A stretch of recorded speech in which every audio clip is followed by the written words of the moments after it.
inda'u megaa ani kana booda dhugaan isiniin jedha dhugaa dubbachuudhaaf asirra nagaye fincaan funyaan irra nagaye jechaadha san dhumaati dubbii dhumaati maaliif yoo jettanii amma ishiin na dhiisuu diddee na arrabsitii ilmoo kiyya arrabsitii ilmoo diqaalaa jettee na arrabsitii dhiisi jennaan dhaabi jennaan diddee amma mee dhuguma yoo dhugaa isinitti fakkaate mee ilaalame halkan tokko baay'ee haala bu'eedha viidiyoo waraabdee poosti gochuu qabdi. Mee kana laala dhugaa kana mee murteessaa sun mee kana natti murteessaa yoo nani balleesse natti murteessaa an imma hojiitiif hin bahe baaftee viidiyoo haalarra oolchitee jechaadha dhuguma garuu hin bilbillee fi silkii ishii waan hin yaalleef hin bilbillee fi ishiin garuu baaftee poosti gootee jechaadha qilleensarra oolchite mee kana laala baqa. Nagaan isiniif haa ta'u bakka jirtanitti akkam nagaa keessanii. Hordoftoonni hunda dandeessu. Egaa amma galgala kana yaanneen dhufee fi yaada halkan edaa sa'a 3tti manatti galuu dide waan jedhu yaada kaaftee ani dhuguma dhimma wayiitiif jedheen gara Finfinnee kana deeme gara Shaggar deemee tanan galuu hin dandeenye sa'aatiin natti deemnaan bulee. Bullaan immoo ishiin innaa sa'aatii 4 fayyisaan manatti galuu dide jettee poosti gootee na qaqqabe kan ishiin viidiyoo waraabdee jechaadha. Jara kanaafuu ani dubbachuudhaafis mana keessatti carraan arganne yeroo naan kennitu dubbiidha naasofna yoo jenne Oromoon gowwaaniif waraqanni waan qabate gadi hin dhiisuu jedhane akkuma sanaa taate na fakkaata. Kuno waanum tokko dhimum kana qabattee akarraraa jirti kirri jechaa jirti waan tokko yoo ta'e bakka dubbachuudhaaf yeroo naan kennitu dhiisii akkas hin ta'in waan darbee waan yeroo kanatti ka'uu hin qabne darbee yeroonsaa ammaa miti isa immoo irratti haasofne waan ta'uu qabu. Walitti himne dhiisii jennaan hin dhiisu jette ani immoo nda'um egaa yoo ishiin diddee dubbii yoo jabeessite nda'um mucayyoo ani sunis ilmoo koo kunis ilmoo koo kanaafuu nda'um mucaa yoo fuutee asitti nafaana guddattee mucaa asitti guddisee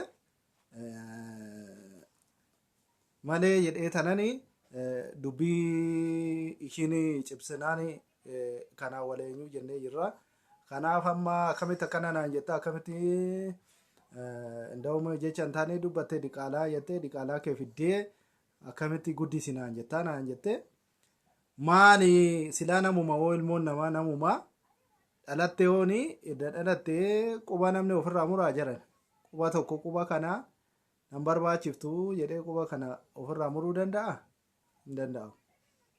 Kanaafuu edda waan tokko dhalatte edda wanti tokko edda ta'ee mucaa kana fudhannee nuti jechuu yoo karaa nagaatiin ta'e nagaadhaan jiraannee yoo gudditte ijoollee ishii kana bolaa ishiiti kana faana hin da'uun nuti dhiira malee dubara hin qabnu ishiin dubara waan taateef hin gargaartii waan baay'ee gootiif yoo guddifte maal qabaa?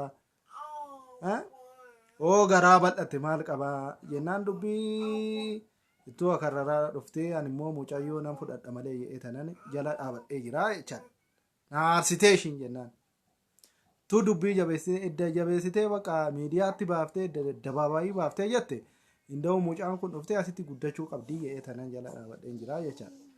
Amma ishiin amma halkan edaa ani dhimma wayiitiif gara Finfinnee dhandhaan sa'aatii 3tti manatti galuu didee jettee akka waanaan ani rakkoo qabu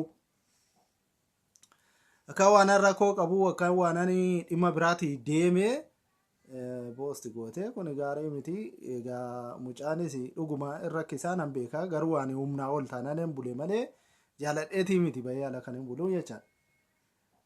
Dhimman baay'eef sana xumurachuu waan hin dandeenyeef bulee tananii har'a kunoo galee isa har'aa kana galee mucaan dhuguma saamiin ana malee hin buluu halkan ana malee hin rafuu kanaaf ishii yaaddoftees ta'uu danda'a keezii biraa qaba jettee kanas yaaddee ta'uu danda'a. Egaa waan yaaddee eenyu jette ishiitu beekaa. Kanaafuu wanti kun yaadni kun maal isinitti fakkaata? Hunda dandeessuun diddee dubbii akarraraa jirti. Dubbii baxaxaa jirti. Dhiisi jennaan diddee.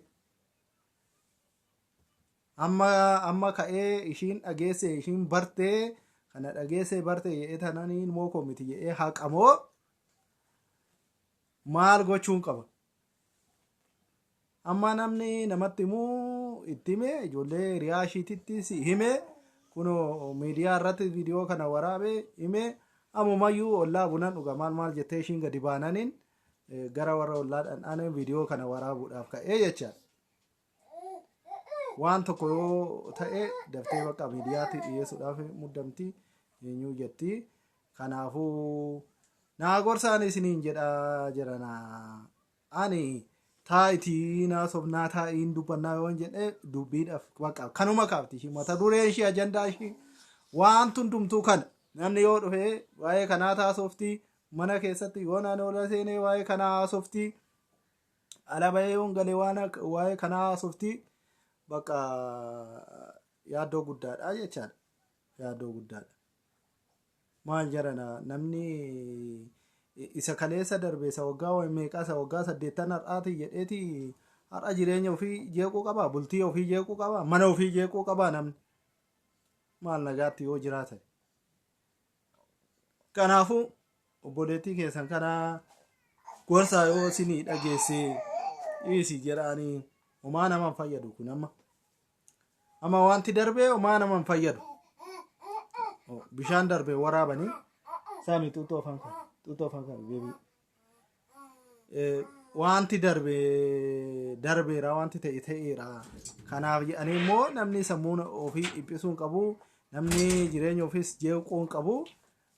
Kana akka itti himtanii yaadan immoo ala tureefis yaadan immoo mana bahee ala buleefis kana malee dhimma biraa qabaadhee miti ishee akka ishiin yaadduttis ta'uu danda'a, ishiinis kana yaaddee ta'uu danda'a, waan biraa yaaddee ta'uu danda'a. Ani dhimma biraatiif miti garuu dhimma hojiitiif hin bahee naa xumuramuu dinnaanan bakka nan bulee jechaadha. Saatiinis immoo akkuma beektan yeroo ammaa kana saatilaa fi saatii halkan saatii ala deemuun dhorkaadha. Konkolaataanis baay'een deemu waan ta'eef kanaafuu bahee achii ka'ee yaaddoo keessa galuu mannaa jedhee tanaan iddoo achuma gara bulee Finfinnee bulee jechaadha. Har'a dhufee ishiin garuu halkanuma tokko obsuu dadhabdee kana viidiyoo waraabdee qilleensa irra oolchitee jechaadha. Kanaafuu mee obboleettii kana naa gorsaa dhiisii jireenya keessii wayyaa gaa'ila keessii wayyaa mana keenya jeeqin jireenya keenya jeeqin ofiin jeeqinii namni isa kaleessaa dhiiseeti isa boruuftiif yaada isa boruuftiif dhiphata malee isa kaleessaatti hin dhiphatu waan darbeef hin dhiphatu namni waan darbeef hin dhiphatu ishiin garuu waan darbeef irraa karra yoo jetti kunoo qabaa ganna dhiisaa jechaa jirti akarraraa jirti dubbii jechaadha. Kanaafuu woo wanti kun immoo dubbiin ammaachaa dhufe ana sirumaa ani nda'uun baay'ee garaa bal'adhe dhugaa dubbachuudhaaf baay'ee nan obse waan hundumaa ishiin baay'ee karartee dubbachaa jirti.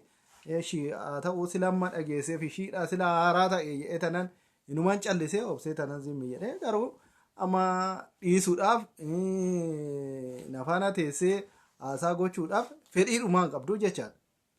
Nda'uumee mucaa ofitti fudhannaa naan jettaa jetteeti bakka eenyu addaa buuftee yaada eenyu jettee diqaalaa kennatti fiddaa jettee mucaan ayala mucaa kiyyaa arrabsite.